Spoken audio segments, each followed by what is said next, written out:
बात आती है तो फिर महिलाओं को भागीदार मंत्रालय में आखिर क्यों नहीं मिल पाती है?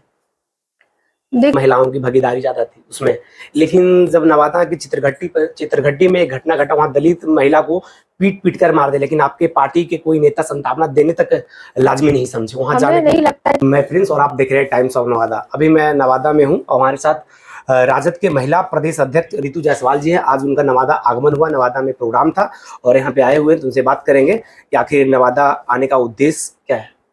सबसे पहले टाइम्स ऑफ नवादा में स्वागत है। नहीं, बहुत धन्यवाद आपका। और मेरा मेनली उद्देश्य ये है कि महिला संगठन को मजबूत करने की जिम्मेवारी अभी मुझे प्रदेश अध्यक्ष के तौर पे राष्ट्रीय जनता दल ने सौंपी है। बस 2 से 3 महीने पहले ही मुझे राष्ट्रीय जनता दल का महिला विंग का प्रदेश अध्यक्ष बनाया गया है और मैं अपनी जिम्मेवारी का निर्वहन करने के लिए और महिलाओं की मजबूती के लिए अभी हर एक जिले के भ्रमण पे हूँ। यानी कि लगभग पूरे बिहार का दौरा अब मेरा कंप्लीट हो गया है। कल 2 और जिलों के बाद कंप्लीट बिहार का मेरा दौरा खत्म हो जाएगा। मैं लगातार 2 महीने से जिला में घूम रही हूँ और मेन पर्पस ये है कि किस तरीके से महिलाओं का भरोसा, उनका विश्वास, उनका प्यार राष्ट्रीय जनता दल के प्रति जागृत कर सके और जिला से लेकर के पंचायत तक, बूथ तक, प्रखंड तक कैसे संगठन हमारा मजबूत हो। नवादा की स्थिति परिस्थिति को आप कैसे देखते हैं? मैंने जो भीड़ यहाँ पे देखी है महिलाओं की, तो मुझे तो सारी स्थिति बहुत ही बेहतर लग रही है। क्या होता है ना कि एक भीड़, कई कहानियां, कई सब मतलब चीजें कही जाता है, अनकहे भी। तो जितनी भीड़, जिस संख्या में महिलाएं यहाँ पे आई थी, और मुझे लगता है कि उन सबका झुकाव राष्ट्रीय जनता दल के प्रति जो मैंने महसूस किया, तो कहीं कोई दिक्कत मुझे तो नहीं लग रही है कि है। मैडम, आप बहुत एक अच्छा सा महिलाओं को सशक्त करने की आपने बताया कि महिलाओं को सशक्तिकरण बहुत जरूरी है, लेकिन जब आपके मंत्रालय की बात आती है तो फिर महिलाओं को भागीदार मंत्रालय में आखिर क्यों नहीं मिल पाती है? देखिए, मंत्रालय से पहले तो हमें अब पद पे आना होगा कि पद पे चुनाव, मतलब वहां पर जीते महिलाएं, वहां पे जीत करके आए। अभी बहुत सारे इसमें इसका उत्तर मैं थोड़ा सा लंबा करूंगी, है ना। तो अभी तक आपने देखा होगा कि महिलाएं जैसे जिला पार्षद या मुखिया या समिति ऐसे बनी, 33% का रिजर्वेशन पंचायती राज व्यवस्था में महिलाओं को दिया गया। बिहार ने एक कदम और बढ़ करके उस रिजर्वेशन को 50% किया। उसके तहत निश्चित तौर पे महिलाओं को लाभ मिला, जो महिलाओं ने अपने दम पर नेतृत्व किया या उनके परिवार वालों ने उनको सपोर्ट किया, उन पर हावी होने की कोशिश नहीं की, मुखिया पति बनने की कोशिश नहीं की, जिला पार्षद समिति बनने की कोशिश नहीं की, प्रमुख पति बनने की कोशिश नहीं की। जिन्होंने लगाम महिलाओं के हाथ में दी, वहां पे महिलाएं बेहतर प्रदर्शन उनका रहा, बेहतर कार्य उन्होंने किए हैं।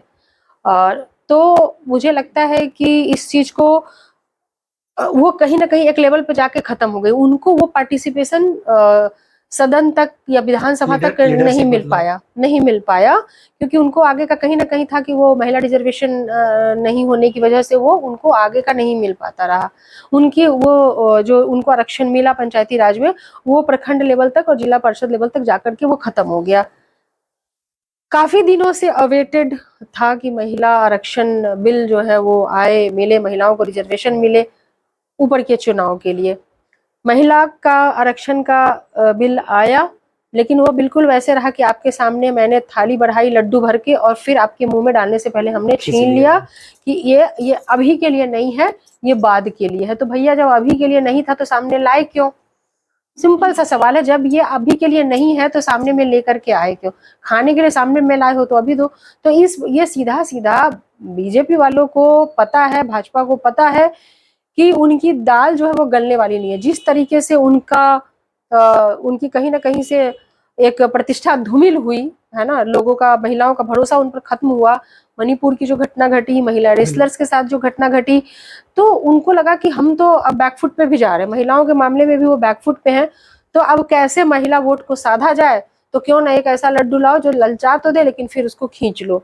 तो इस बार के चुनाव में नहीं लागू होना और फिर भी आरक्षण की बात करना, तो कहीं ना कहीं उनकी कोशिश है कि जहां वो हर मामले में बैकफुट पे रहे, कैसे महिलाओं का वोट हासिल करें, छलने का काम किया। रिजर्वेशन लॉलीपॉप है।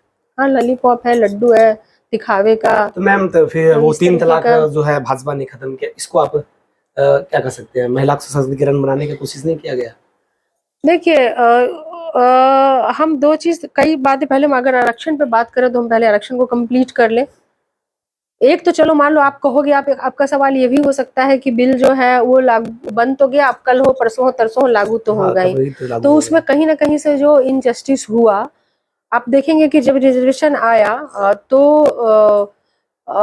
संविधान जब लागू हुआ तो उसमें क्या था कि रिजर्वेशन 15% का एससी के लिए और 7.5% का रिजर्वेशन एसटी के लिए एसटी था। के लिए। ठीक है, तो आज जब महिला बिल आया तो उस 15% और 7.5% में भी जब 1/3 जाएगा तो 1/3 सीटें एससी और एसटी महिलाओं के लिए आरक्षित हो गई। ठीक है, उसके हिसाब से भी जो उस वक्त की सीटें थी उसके हिसाब से उसमें से सबसे ज्यादा मार अगर कोई खाया तो वो है ओबीसी, अदर बैकवर्ड कम्युनिटी, अन्य पिछड़ी जाति। यानी कि एससी एसटी से अलग कुछ जातियां जो दौड़ में पीछे छूट गई उन्हें ओबीसी कहा गया, वो अन्य पिछड़ी जाति के कैटेगरी में आई और उनके लिए जो है सो कोई किसी तरीके का कोई रिजर्वेशन नहीं मिला। जब बाद में मंडल कमीशन आया और मंडल कमीशन में हुआ कि भाई ये जातियां भी दौड़ में पीछे छूट गई, इनको रिजर्वेशन मिलना चाहिए, इनको आरक्षण का लाभ मिलना चाहिए, तो वो आरक्षण का लाभ उनको मिलता है किस चीज में? सरकारी नौकरी में और हाई स्टडी के एडमिशन में, कॉलेजेस के एडमिशन में। लेकिन राजनीतिक रूप में ओबीसी को आरक्षण नहीं मिला। तो ये क्या अगर आप मान रहे हो, एक तरफ आप मान रहे हो कि भाई ये भी जातियां जो दौड़ में पीछे छूट गई, तो जब ये जाति दौड़ में पीछे छूट गई, आप ये मान रहे हो, नौकरी में चलो उनको रिजर्वेशन किसी तरह से दिया, उसमें भी हालांकि कई गड़बड़ियां हैं, सरकारी स्कूल कॉलेजेस के एडमिशन्स में भी उनको मिले, हायर स्टडीज के एडमिशन्स में भी उनको रिजर्वेशन मिले, लेकिन सरकारी रिजर्वेशन नहीं मिला, मतलब सॉरी इसमें पॉलिटिकल रिजर्वेशन उनको नहीं दिया गया पॉलिटिक्स में। अगर वो रिजर्वेशन मिला होता ओबीसी को और उसका 1/3 अब महिलाओं के, ये तो पूरे ओबीसी को ही नहीं मिला, पहला तो वही गायब, महिला की बात तो हम करें जब पूरी कम्युनिटी को ही मिला होता तो वो गायब। ठीक है, दूसरा क्या कि अगर महिला को मिला होता तो कम से कम आज 1/3 सीट महिला की होती, रिजर्व होती। अगर पूरे सीट की बात करें तो तकरीबन 150 ओबीसी को सीट जाता, और अगर महिला की बात करते तो भी 49 सीटें महिलाओं को जाती, ओबीसी की महिलाओं को। तो यहाँ पर इनजस्टिस तो किया गया, हुआ ही ओबीसी की महिलाओं के साथ, पूरे ओबीसी के वर्ग के साथ हुआ, महिला की बात करें तो महिला के साथ भी हुआ। तो कई तरह की चीजें हैं कि अब आप कह लो कि 3 तलाक खत्म किया और ये हुआ और वो हुआ, कुछ चीजों से अपनी उनकी कौम जो है ना वो खुद भी वो हमको लगता है कि जिसका जो मैटर है या मामला है, खत्म किया नहीं किया, चीजें अच्छी हैं। वो कई कई सवाल हमने देखे थे कि वो मुस्लिम महिला ही बड़ा एक संदन में मैंने सुना था कि बहुत अच्छे से मोदी जी को जवाब दे रही थी, काफी बेहतरीन तरीके से। क्या लगता है नरेंद्र मोदी के नेतृत्व में भारत विश्व गुरु नहीं बन पाएगा? किस तरीके से, कैसे आप बताइए। नहीं कैसे, मतलब कैसे, किस तरीके से बनेगा? विश्व गुरु का पैमाना क्या होता है? किस पैमाने पे वो खरे उतरे, क्या वादे उन्होंने पूरे किए? अगर हम चुनावी वादों की बात करें तो कौन से ऐसे वादे, अगर मैं एक तरफ से गिनाऊं तो उन्होंने 2014 के चुनाव में जो वादे किए, 2019 के चुनाव में जो वादे करके जिस झूठ के साथ वो सत्ता में आए, वो वादे आज तक पूरे नहीं हुए। तो किस तरीके से, मतलब क्या कोई कुछ तो बताएंगे कि अर्थव्यवस्था में बहुत आगे आ गया हो, है ना, एकदम जो यहाँ का जो रुपया है वो डॉलर की बराबरी कर रहा हो, मतलब कैसे आप किस तरीके से मानते हैं? हिंदुत्व की बात मानते हैं, वो हमको सर्टिफिकेट देंगे हमारे हिंदुत्व की, हमारे हिंदू होने की सर्टिफिकेट हमको भाजपा देगा? किस तरीके से विश्व गुरु बनेगा? ऐसे कि कुपोषण में नंबर 1 पे ला दो, मतलब हर चीज में, गरीबी में, प्रति व्यक्ति आय में, हर एक में आप नीचे हैं, तो विश्व गुरु क्या पढ़ के बनेंगे, क्या करके बनेंगे? मैं आज का आपका जो मीटिंग में देखे कि सबसे ज्यादा दलित महिलाओं की भागीदारी ज्यादा थी उसमें, लेकिन जब नवादा की चित्रघट्टी में एक घटना घटा, वहां दलित महिला को पीट कर मार दे, लेकिन आपके पार्टी के कोई नेता संतावना देने तक लाजमी नहीं समझे वहां जाने। हमें नहीं लगता है कि ऐसी कोई घटना घटी होगी तो हमारे पार्टी के लोग नहीं पहुंचे होंगे। हम एक चीज जानते हैं कि हमारी सरकार सुनवाई और कार्रवाई वाली सरकार है, और जब हमारी सरकार सत्ता में आई है तो मैं आपको बिना जाने भी ये बता सकती हूँ कि उस पर एफआईआर भी दर्ज हुआ होगा। अगर आप कहेंगे कि नहीं दर्ज हुआ होगा तो ऐसा हो नहीं सकता, क्योंकि अब कुछ भी, आप पुलिस का ओम प्रकाश राजभर भी सुनिए ना, अगर कुछ भी होगा ना, अभी जो घटनाएं घटती हैं बिहार में, तो कम से कम एफआईआर दर्ज उस पर इमीडिएट होता है, भाजपा की तरह नहीं है कि उसके नेता ने, मेरी बात सुन लीजिए कि जहां एफआईआर दर्ज पॉक्सो एक्ट होने के बावजूद भी आपको पता होगा कि पॉक्सो में सीधा सीधा गिरफ्तारी का आदेश है कि होगा, उसके बावजूद भी एफआईआर दर्ज नहीं होता है जब तक कि कोर्ट का हस्तक्षेप नहीं होता है। तो कम से कम यहाँ ये चीज नहीं है। मणिपुर की घटना 77 दिनों तक वहां की वीडियो बाहर नहीं रिलीज हुई, और जब वो गलती से किसी तरीके से भाजपा के लाख प्रयास करने के बावजूद भी वो जब बाहर आ जाता है वो वीडियो, तब जाकर के कहीं एफआईआर दर्ज होता है। और जहां सैकड़ों चेहरे उस वीडियो में दिख रहे हैं उसमें से सिर्फ एक की गिरफ्तारी होती है, जबकि वहां के मुख्यमंत्री, राज्यपाल चीख के फोन पर मोदी जी को सूचित कर रहे हैं कि भाई मणिपुर जल रहा है, लेकिन उस वक्त भी वो विदेश यात्रा पे है।